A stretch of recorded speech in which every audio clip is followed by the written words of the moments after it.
really well. We are really lucky to have him here today. He's come all the way from London. And I don't know how many of you in Bangalore have had a chance, both here and outside, and there are quite a few people outside, to actually hear David before. So we're really looking forward to this, and I'm going to turn it over to David directly. It's been a long day. Let's have a stretch. I'm the guy at the end of the afternoon. So I'm going to move quickly. There's lots happening. I'm going to talk about some of the stuff I'm saying. I travel a lot. I meet startups, investors in many places. China, West Coast, Europe. And I'm going to talk about the speed of change and where it's creating opportunities. Just look at a couple of sectors that were only available to governments and military. Look at drones. Look where that has come.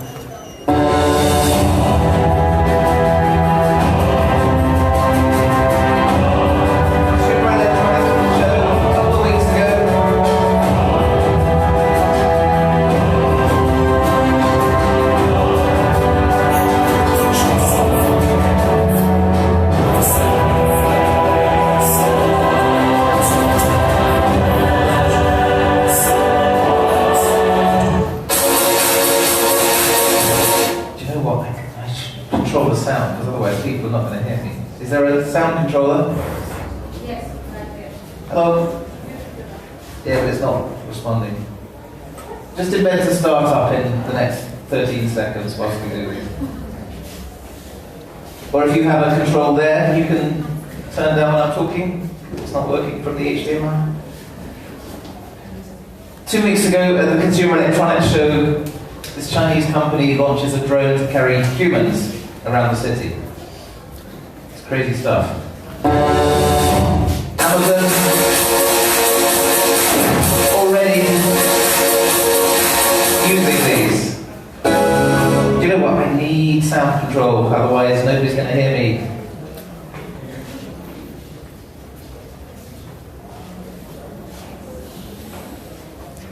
Is there a volume switch in the house? I hear a pretty good hardware hacking culture. Can anybody here hack one?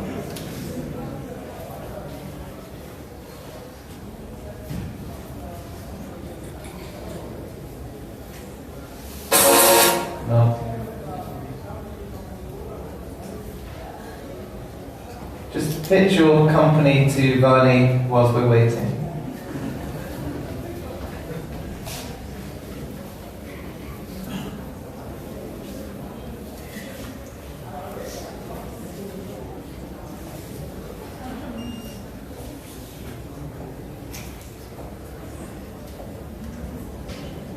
Are you the volume king?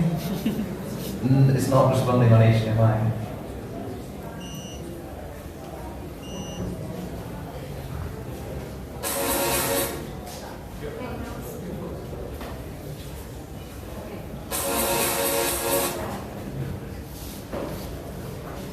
Do you have a volume switch? Hello live stream. This is going to be edited out when you really remember it.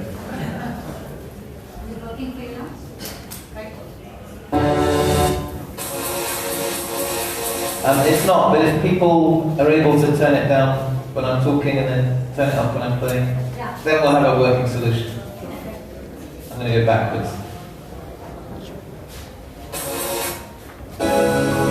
Think of what the drone is doing to the selfie. For $100 you can now buy a camera phone, stick it to one of these cheap devices. This guy has a YouTube channel and follows himself around the world with his drone. I think he must have trouble getting dates with the girls going to know that he's always looking up there. Think of what's happening with robotics. Again, this is the autonomous car, the man in the Tesla.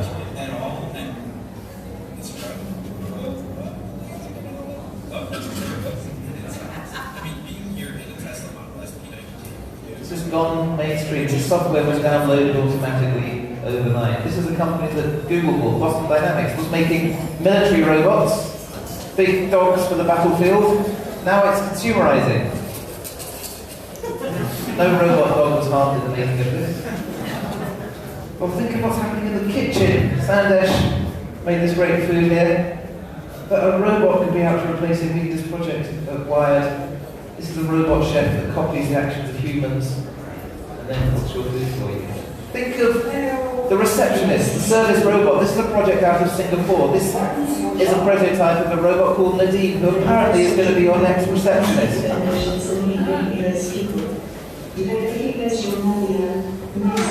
I'm not sure this one is quite ready for showtime, but people are working on it. And we're at this moment where for so many technologies the exponential curve is still creating big new opportunities and big existing companies are too slow to respond. $5 computer created by some academics at the University of Cambridge, the Raspberry Pi, so small and cheap that it was given away on the cover of a magazine. So you now get a computer free to sell a magazine. This gentleman on the International Space Station needed a new wrench, so it was emailed to him as an attachment and then printed out in the little local 3D printer. Talk about 3D printing, it's changing so quickly, it's quite hard for me to keep up with what it's offering. This is a company that allows you to embed computer circuitry in the 3D printed products you make. This is a Chinese project where they print houses. They did 18 houses 3D printed in 24 hours. I'm not sure the media room is probably quite up to scratch. And then something new comes along. This was launched 11 months ago. It's an American project that is 3D printing this Eiffel Tower. It's called Carbon 3D in real time, which actually is about 100 times as quick as the existing layer by layer laser sintering. So suddenly you have to rethink the rules because 3D printing is being disrupted by a new 3D printer. Or car company, Local Motors, building factories in Berlin, in the US and the West Coast, in Tokyo to 3D print cars. So everywhere we look, there are signs that we're moving much more quickly. Singularity University, they talk a lot about the last century being the linear century, where if you go for a walk 30 paces, you're 30 feet away, but in an exponential era where Moore's law is still doubling, you're a billion paces by 30, and that is hitting so many sectors. But a lot of people in established, successful businesses don't necessarily see that curve until it's too late. So something that used to be expensive like computer storage, let's say it's 1994, I say to you, let's create a business where we give away computer storage. We'll be really rich, we'll call it Dropbox. That would make no sense. But you get to another bit of the curve, suddenly it's an opportunity. The same is happening in falling costs in lots of other sectors, in biotech, in gene sequencing. We're moving from sequencing a human from $100 million 14 years ago to a few $100 now. The speed at which a company comes from nowhere and becomes $1 billion company, it's getting smaller. Consumer adoption changing at ever faster paces.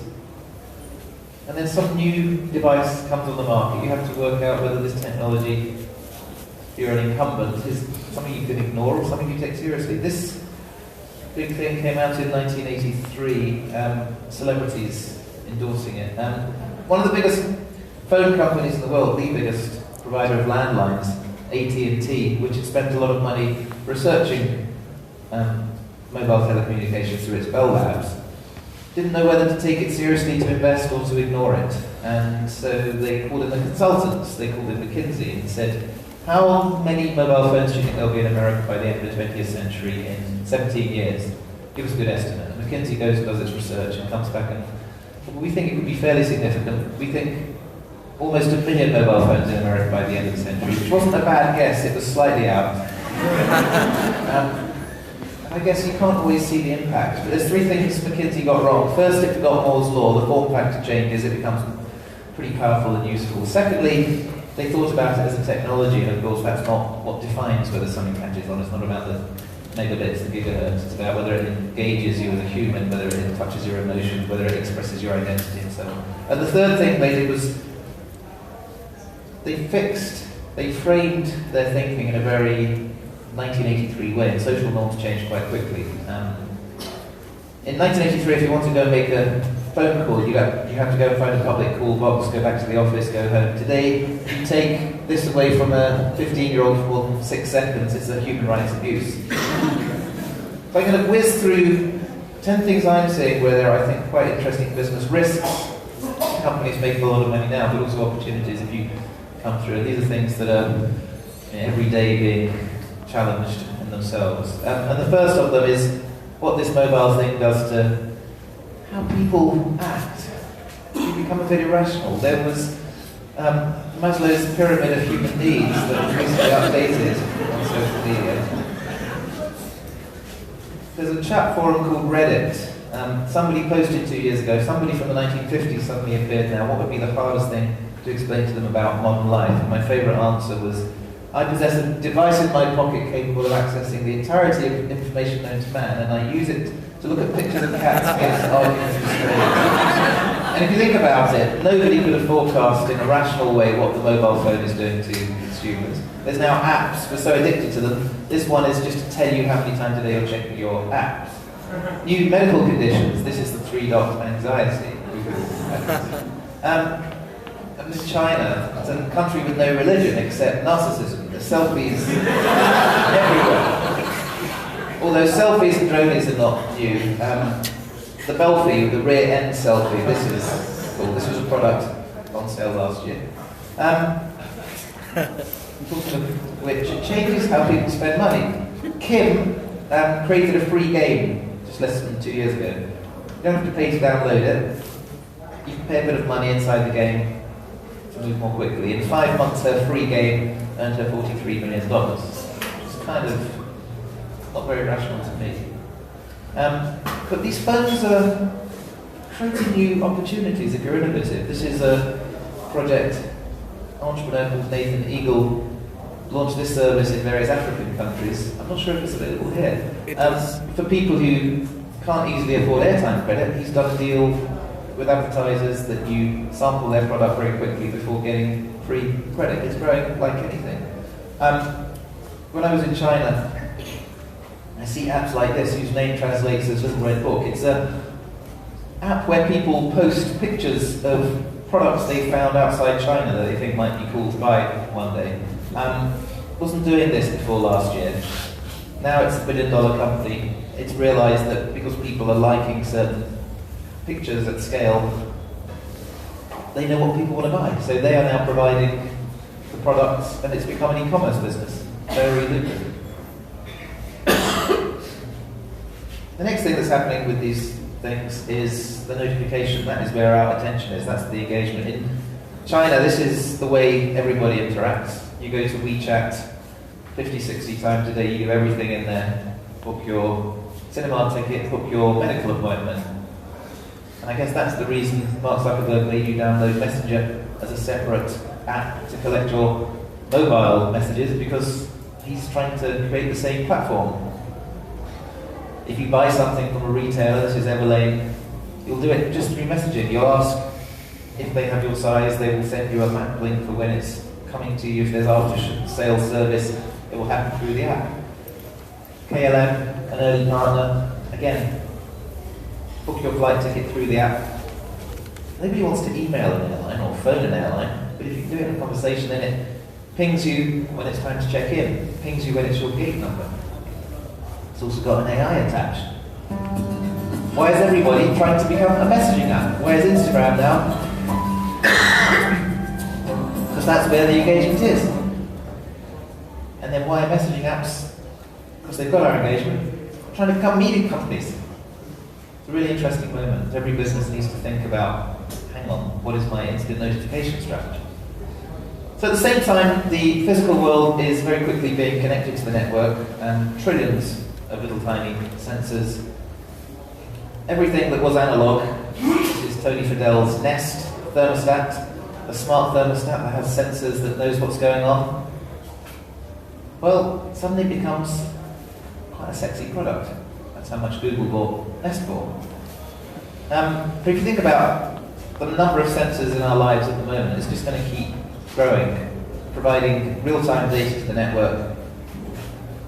So everything physical, the chairs you're sitting in, are going to have to become sensor-embedded chairs that send a message to the conference organizer how many people are in that room at that moment. It's it's really interesting when you get startups thinking in new ways. This is a company in Munich called Bruggy that only last week started shipping in-ear headphones, very, very high quality of music streaming, but also they've got a whole bunch of sensors in there that, as well as tracking all the stuff that your phone tracks, your movements, also has a sensor using laser to look inside the blood capillaries inside your ear. They claim they can track not just your heartbeat, but your blood oxygen level, which is a pretty bold thing. So, analog stuff, basketballs, being connected to the network so they give you useful information. Streets, being connected to the network. We did this project at Wired. What happens when the city is all connected? The traffic gets automatic directions based on your online schedule. The sandwich shop knows who you are, knows you're walking close, starts to make your sandwich before you get there. And more importantly, the smartphone warns you of an ex-girlfriend or boyfriend ahead, so you can cross the street to avoid them. And we now even have the internet of babies. There's all these products coming for the neurotic parents to monitor their child wherever they are. This one you put on the baby's ankle, it's called the Sprout Link. In the UK, this is what we do to convicted criminals, but apparently now it's responsible parenting. Which leads me to think of a bit of a warning. I'm seeing so many things being connected to the network, not always with a lot of thought going into why. This is what I call the internet of stupid things. There's a company called Quirky that went bust a couple of months ago, and one of the products it made was this. It's called the Milkmaid. It's the smart milk jar with sensors in it to tell you when your milk is going sour. It will send you an urgent notification so you can cancel all your meetings that afternoon and go home. If you're obsessed with the freshness of your eggs, they also made this $50 smart egg tray, the Egg Minder, which push notifications to alert you when you're running low. This is what I call the internet of stupid things. And just because the service is free and cheap and easy to use doesn't mean people should be allowed to use it. Just because this Chinese hairdresser had access to a free online translation tool to try and change its name to English doesn't mean they should have been allowed to use that free online translation.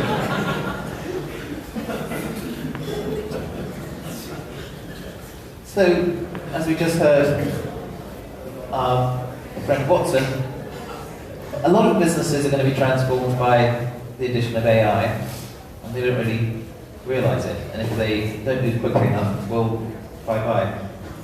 So we know about the impact of the self-driving car. Well, they're going to be pretty ubiquitous within a decade, maybe 6 years, because they will save lives. Which is how Tesla makes its cars. Not many people in that Tesla factory in California. I'll tell you very briefly about this gentleman, Demis Hassabis, an entrepreneur in London, who got very excited about AI and decided he wanted to create a business that sold general artificial intelligence, not just recognizing a picture, translating a word, but everything. Give the machine a stimulus and see if it responds like a human. He created a company called DeepMind. And DeepMind is on a big mission. It's like a 20-30 year project, so they don't have any revenue, they don't have any products. When I went to see Demis, he was very excited that he finally taught the machine how to play Space Invaders. Just by using the data of the pixels, just not telling it the rules, telling it to try and get the highest score. He said the first half hour, the rocket kept getting killed. An hour later, it starts to recognize patterns. By the morning, it was the world's best ever Space Invaders player. They got a cover story on Nature magazine. So this company with no revenue, no product, they were bought by Google too. That was about 2 years ago. Last week, you may have seen they announced they finally also trained their machine to beat the world champion, or the European champion, at a really hard game to simulate called Go. That's the gentleman on the left. He's not very happy about being beaten.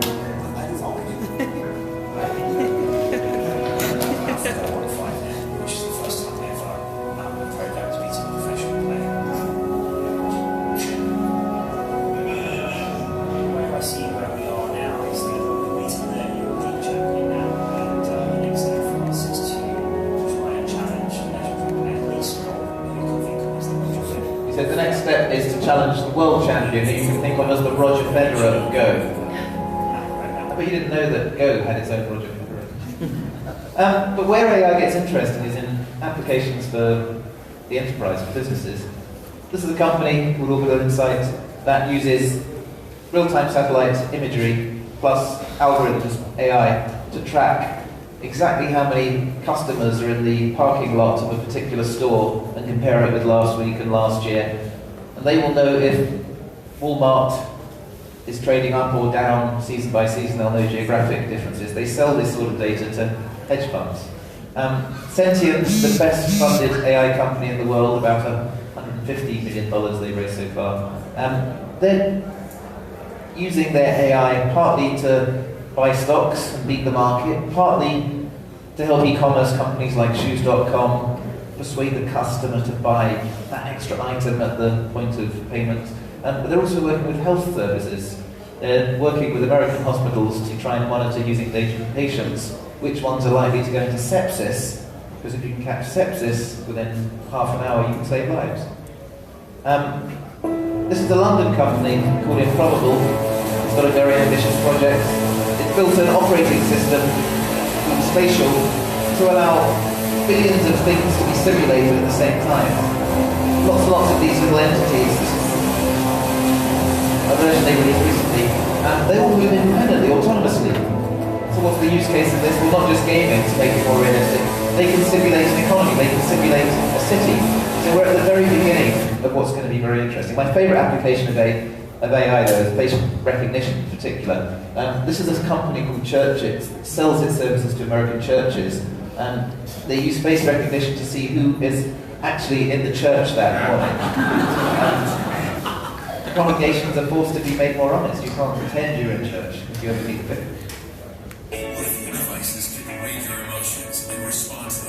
It's a company that Apple just bought. It reads your emotion through your face recognition.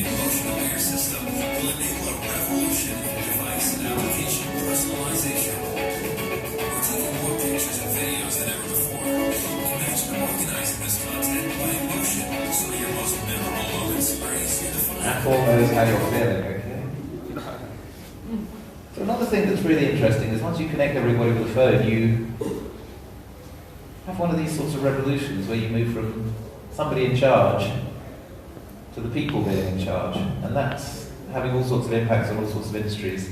It took these guys 100 years to get to 750,000 rooms. It took these guys 4 years to get to almost 2 million rooms, which is only because the network connects us.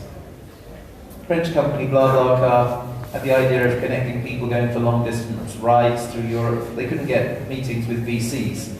People thought, well, that's a stupid idea. But on the network, suddenly you match capacity with demand. They just raised money at a $1.6 billion valuation.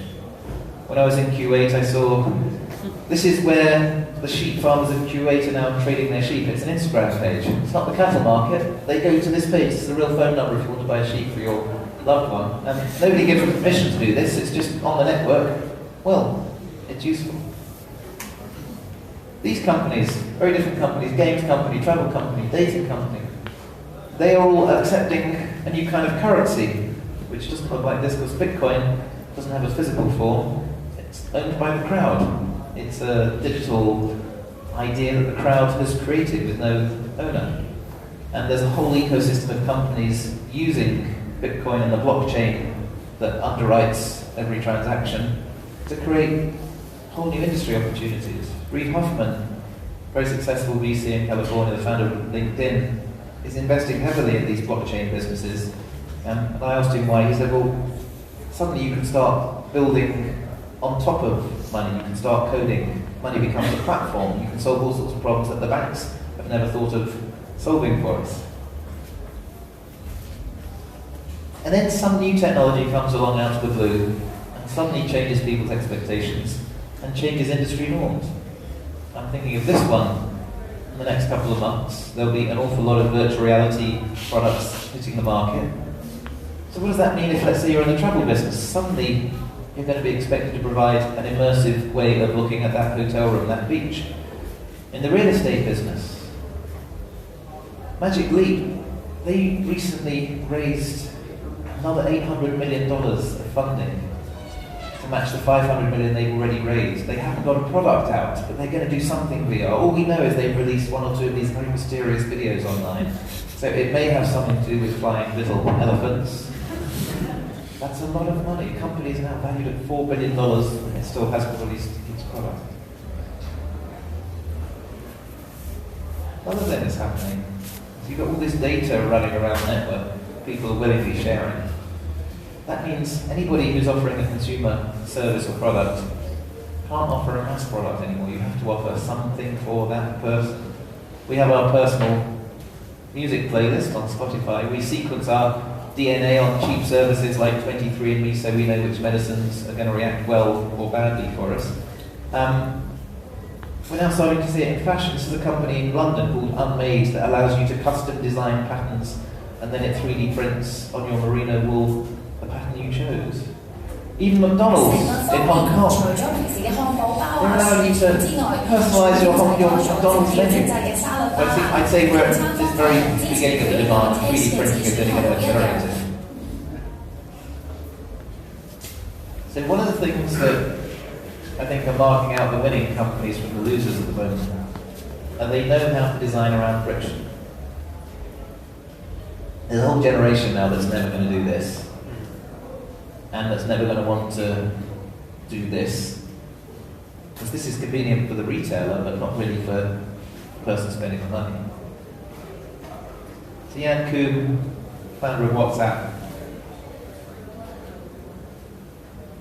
there's a sticker, a Postit note on his desk from his co-founder, Brian Acton, that's been there for a few years, to remind him to keep it simple.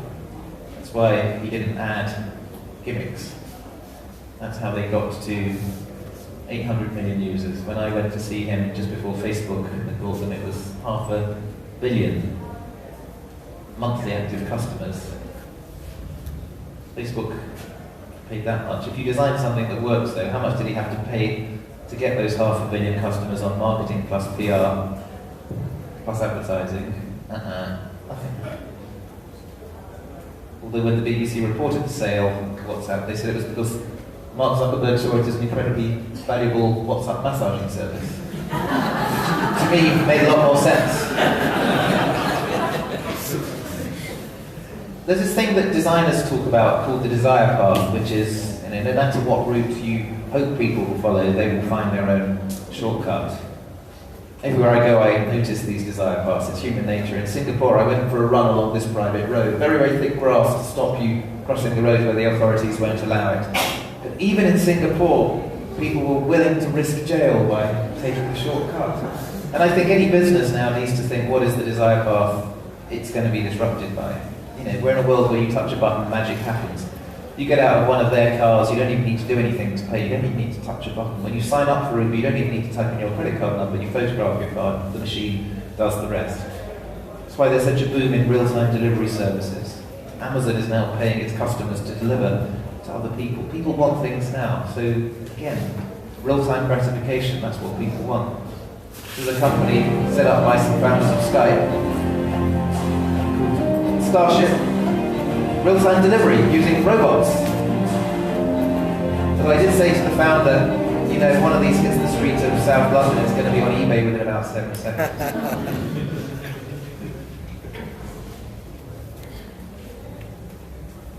This is going to be a big one. Once you connect everything, it becomes vulnerable. And much disruption will happen in the companies that don't reassure us that they're going to look after our data. I don't know how many of you own this toilet. It's the Sartis, $5,000, very smart. It has its own app that you can control it. You touch the button, it deodorizes automatically, it flushes, very cool. 2 years ago, a security consultant published a paper warning that the Sartis smart toilet could be hacked. It was vulnerable. If somebody decided they want to access your toilet, they could get it flushing all night. There was nothing you could do about it. I tell you this not because I want you to be an expert in the hackable toilet, just to remind you that there will be vulnerabilities all through this network, and it's pretty serious actually. There's now price lists for freelance services. You can go online. So DDoS of a website, the price is Yahoo email addresses, $10 for 1,000. That's probably come down in price since then, I think. You can hack a boy's webcam for a penny. A girl's webcam costs $1, which I think is unfair. And the man at Cisco at Davos last year, which is true. So again, market advantage if you can reassure people. And the last of these disruptive opportunities is it's everywhere. You think you're free, you're not. In hardware manufacturing, in the old days you had to have a factory in Shenzhen. Now you just go on Kickstarter with your idea for a smartwatch 2 years before Apple. This is Eric of Pebble. Last time he went to Kickstarter, he made $20 million. They're not a bunch of people with big factories. When I was in Shenzhen, actually, there's a hardware accelerator called Hacks, where 2 to 3 person hardware startups get together. They have like 3 months of mentoring, training, and then all of their products go onto Kickstarter afterwards. The $9 computer, a 3D fabric printer, an instant camera designed around your phone. These are all things that a few young people thought, well, let's go and make this into a business. So what does this mean? I think no business is going to be what kind of business it is in a few years. Think of a bookshop business. Who here would like to run a bookshop in a very expensive part of London? This is Mayfair. Not many hands. This business has been there since the 1930s. Obviously it's not an easy business, so they reframed what kind of business it was. They realised their value competing against the network is not in selling books, it's in curating books, it's knowledge about books. They're now offering bespoke services to create your own library. They recently did a 3,000 book bespoke library for a high net worth individual in a Swiss mountain chalet. They charged £500,000. That's a much more interesting way of framing a business. You know, do you go into Starbucks for coffee, or do you go because you can recharge your devices and get back on the network? It's another way of framing the business. What about health insurance? This man made his money out of startups, and he created a new kind of health insurer. His name's Josh Kushner. It's a very fast-growing company called Oscar. He talks about it like you talk about an app. It's got a user experience because he realised people hate their health insurer in America. So if you can design it as a partner in staying healthy, well, that's framing a business in a new way. Lei Jun of Xiaomi is on our next magazine cover. Is it a phone company? Well, no, not really. They might have 160 million customers of their phones, but they make no margin on the phone. It's actually an ecosystem, an internet ecosystem business. They invest in 56 startups, not very much money, just investments, that then make the accessories that they put the Xiaomi, the Mi logo on. They make their money out of that. They're an ecosystem where they use their customers to do their marketing. They call them the Mi fans. They use them. They have products designed by the fans. Every week they update the software based on what the crowd suggests. Again, Supercell, possibly the most successful game company in Europe at the moment. But they're designing their business now not around making games, but around not releasing anything that they don't think is going to be absolutely huge. They haven't released anything for ages. They're still making $5 million a day. And when the team designs something they decide is not right, it's not working, they celebrate with champagne. So I'm going to leave you with a thought. There will be something new hitting your sector, hitting the market, like this did in 2007. It's all about how you respond. There was a CEO of a company that was making smartphones at the time who was asked on television what he thought of the new iPhone. This is what he said. $500 fully subsidized with a plan? Isn't that the most expensive phone in the world? And it doesn't appeal to business customers because it doesn't have a keyboard, which makes it not very cheap. It doesn't appeal to business customers because it doesn't have a keyboard, so it makes it not a very good business. How did that work out, Steve Ball at Microsoft? Anyway, thank you for listening.